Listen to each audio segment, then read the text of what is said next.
အားလုံးမင်္ဂလာပါကျွန်တော်ဒီနေ့မှာ bootstrap အကြောင်းလေးကိုဆက်ပြီးသင်ပါမယ်ဒီနေ့မှာထပ်တိုးမှာကအထူးထွေမဟုတ်ဘူး image လေးတစ်ခုတိုးပြီးထည့်သွားမယ်ဟုတ်လားအဲ့တော့ကျန်တဲ့ဟာတွေကိုကျွန်တော်အရင်လေးအတိုင်းပဲ class cat ပေါ့နော်နားမည်ရနော် cat ထည့်မှာဆိုတော့ဒီကောင်ကပါတယ် cat body ဒီကောင်လေး title ဆိုတော့ cat title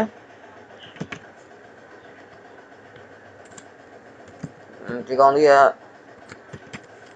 cat test okay ပြီးတော့ရင်ဒီမှာထည့်လိုက်အောင်နော်ဒီ remove လေးမှာ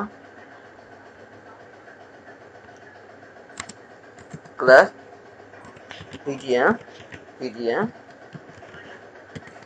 primary ကျွန်တော် primary နဲ့ပဲရေးပြအောင် primary ပဲအများကြီးသုံးမှာပေါ့နော်ကျန်တဲ့ဟာတွေသုံးလို့ရတယ် okay ဒီအထိမှာရေးထားကုတ်တယ်မိဖူတို့မသိရသေးတာဘာမှမရှိသေးဘူးဒီ img test ဆိုတာလည်း img လေးမိဖူတို့သုံးနေပြီလားသိပြီလားနော်တက်ရှိနေတာဒါနဲ့ run ကြည့်အောင်ဒါခုကျွန်တော်တက်ရှိနေတာပုံကဗျာဟိုဘယ်လိုဖြစ်သွားလဲဆိုတော့ဒီသူ့ width ရှိတဲ့အတိုင်းလိုက်ပြီးသွားပြီးတော့တတပတ်ဟိုအဆင်ပြေလေးမပေါ်ပြဘူးပေါ့နော်အဲ့တော့ကျွန်တော်တို့ img တက်မှာလာပြီးတော့ class လေးထည့်ဖို့လုပ်မယ် get img ဆိုပြီးထည့်လိုက်မယ် okay ဒါဆိုရင်ကျွန်တော် image ထည့်တာလေပြီးမြောက်သွားပြီဒီနေ့ကျွန်တော်ပြောမှာကအဲ့ဒါလေးပဲဗျတကယ်တမ်းတော့ကျွန်တော်ပြောမှာဒါလေးပဲပြီးသွားပြီ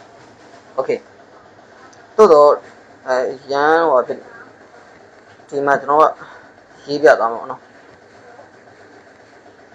ဒါကိုကျွန်တော်ဖြတ်လိုက်မယ်ဖြတ်မယ်ဆိုတော့ကျွန်တော် control x နဲ့ယူထားလိုက်တာဟုတ်လားဘာလို့ဆိုတော့ပြန်သုံးမှာမလို့အဲ့ဒါဒီခါမှာကျွန်တော်ကအခုလက်ရှိဒီနေသားမှာကပါတယ်ဆိုတော့ဗောနော်ဒီနေသားမှာတပုံနဲ့ထည့်ထားကျွန်တော်အဲ့လိုမဟုတ်ပဲကျွန်တော်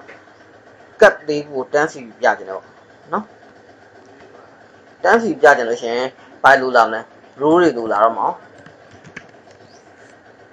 column လေးခုသုံးမယ်ဆိုတော့ row လို့နာမယ်အဲ့ row ထဲမှာမှကျွန်တော် column တွေထည့်ရမှာဟုတ်တော့ DIV ရှိမယ်အဲ့ဒါကို class က column md or okay လေးခုဆိုတော့ column md 3လို့နော် column md 3လို့မယ်ဒီထဲမှာကျွန်တော်ခုနကတော့ cut ပြလာတဲ့ကောင်ကိုပြန်ပြီး paste ပြန်ထည့်မယ်ဒါကြောင်မသွားနဲ့နော်ခုနကတော့ကျွန်တော်ရေးထားပြီးသားဟာကိုပဲတော့ပြန်ပြီးထည့်လိုက်တာကျွန်တော်အဆင်ပြေမယ်လို့ထင်တယ်ရေးထားတဲ့ဟာကိုပဲပြန်လာထည့်နည်းနည်းပုတ်ကိုကြည့်ရတော့အောင်နော်ပုတ်နေဖြစ်တော့လို့ကျွန်တော်အတွင်းကိုပို့လိုက်တယ်နော် control နဲ့နော် column entry 3ပေးထားဟုတ်လား refresh ပြန်လုပ်လိုက် okay နော်ဒါဆိုရင်ကျွန်တော် cut တွေကဒီပုံစံလေးရတယ်ဒီမှာစာများနေလို့ပဲကျွန်တော်တကယ်တမ်းကျွန်တော်တို့ပေါ်ပြနေမှာတော့စာကိုခဏနဲ့ remove ကိုနှိပ်ခိုင်းတယ် remove ကိုနှိပ်လိုက်လို့ရှင်ဘယ်ရောက်မလဲဆိုတော့ remove နှိပ်လိုက်တော့မှအဲ့ cut ရဲ့ဟိုပြောရအောင် dd page လို့ခေါ်တော့ dd page ကိုရောက်မှာဒီမှာ dd page မပါတဲ့အတွက် dd page တော့ကျွန်တော်မရေးပြအောင်နော်တစ်ချက်ပြန်ကြည့်အောင် okay ဒီနေထားတော့လေးပေါ့နော်